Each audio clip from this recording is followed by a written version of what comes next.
Already நம்ம schezwan egg fried rice பண்ணியாச்சு. எந்த இண்டோ சைனீஸ் கிச்சனில் வெறும் ஃப்ரைட் ரைஸ் மட்டும் கொடுக்குறாங்க, அது கூட சேர்ந்து சாப்பிட ஒரு சூப்பரான சாஸ் வேண்டாமா? Welcome back to my channel trend with Nisha. இன்றைக்கி நான் செய்ய போகிறது ஹாட் கார்லிக் சிக்கன் சாஸ். நீங்கள் எந்த ஸ்டைல் ஃப்ரைட் ரைஸ் செஞ்சாலும் அது கூட இந்த சாஸை சேர்த்து சாப்பிட்டிங்கன்னா சும்மா அப்படி இருக்கும். இதுக்கு தேவையான பொருட்கள்: சிக்கன் இந்த மாதிரி ஸ்ட்ரைப்ஸாக கட் பண்ணி வச்சுக்கலாம். போன்லெஸ் சிக்கன் எடுத்துருக்குறோம். இது மேரினேட் பண்ணுறதுக்கு மைதா, இஞ்சி பூண்டு பேஸ்ட், கார்ன்ஃப்ளவர், ஒரு எக்கு, மிளகுத்தூள்.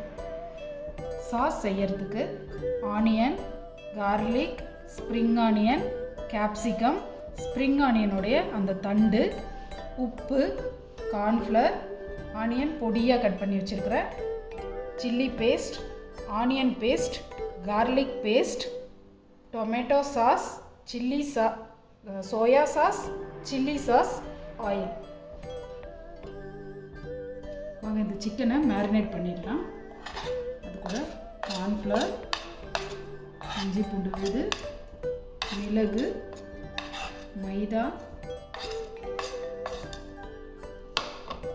ஒரு எக்.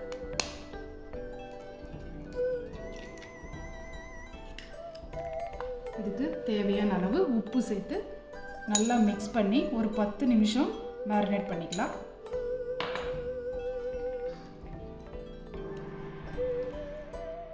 இப்போ நம்ம சாஸ் செய்யறதுக்கு ஒரு பேனில் எண்ணெய் ஊற்றி கொஞ்சம் எண்ணெய் நல்லா காஞ்சதும் பொடியாக கட் பண்ணி வச்சுருக்கிற பூண்டை இதில் போட்டுக்கலாம்.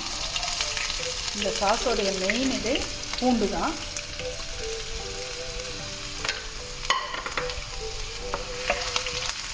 அது கூடவே பொடியாக நறுக்கி வச்சுருக்கிற ஆனியனையும் சேர்த்துக்கலாம்.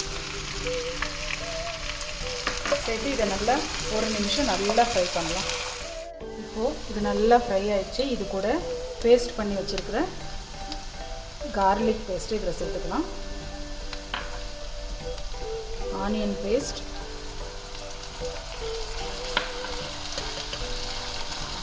ரெட் சில்லி பேஸ்ட்,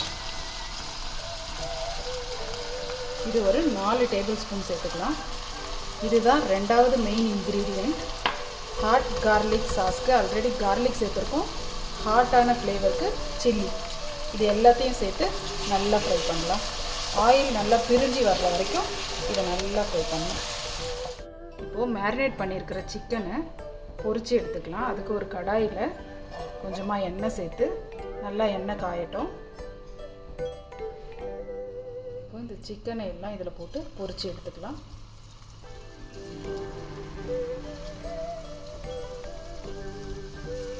இந்த மாதிரி செப்பரேட்டாக இருந்தால் தான் சாஸில் சாப்பிடும்போது நல்லாயிருக்கும்.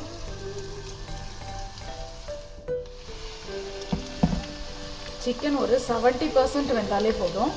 இது கிறிஸ்பியாக ஆகணும்னு அவசியம் இல்லை. ஏன்னா நம்ம சாஸ்லேயும் போட்டு கொஞ்சம் நேரம் வேக வைப்போம். இந்த பதத்துக்கு வந்தோடனே நம்ம எடுத்துடலாம்.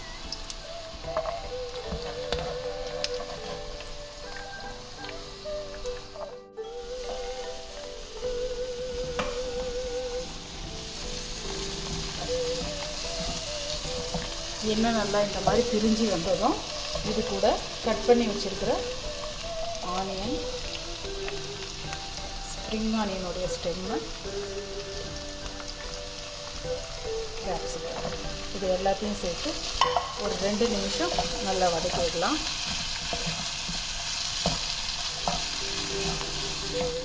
ரெண்டு நிமிஷம் ஆனதும் நம்ம இதில் சால்ட், தேவையான அளவு சால்ட் சேர்த்துக்கலாம்.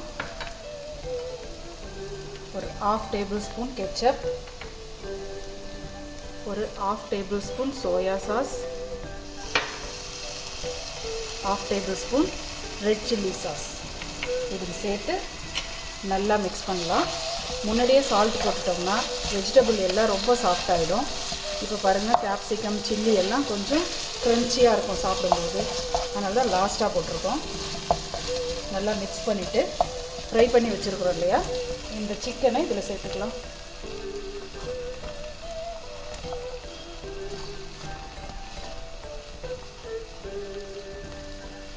சேர்த்து இந்த சாஸோடு நல்லா கலந்து விடலாம்.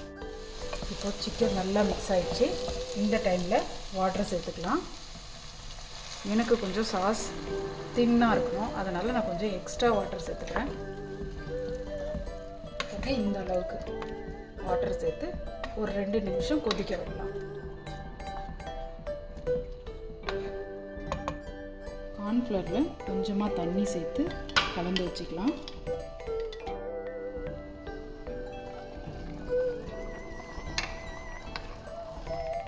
நல்லா 2 நிமிஷம் கொதிச்சிச்சு. இப்போ நம்ம கலக்கி வச்சுருக்கோம் இல்லையா, அந்த கார்ன்ஃப்ளவரை இதில் சேர்த்துக்கலாம்.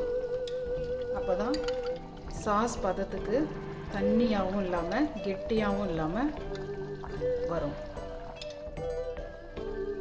இந்த ஸ்ப்ரிங் ஆனியனை இதில் தூவி ஆஃப் பண்ணிடலாம்.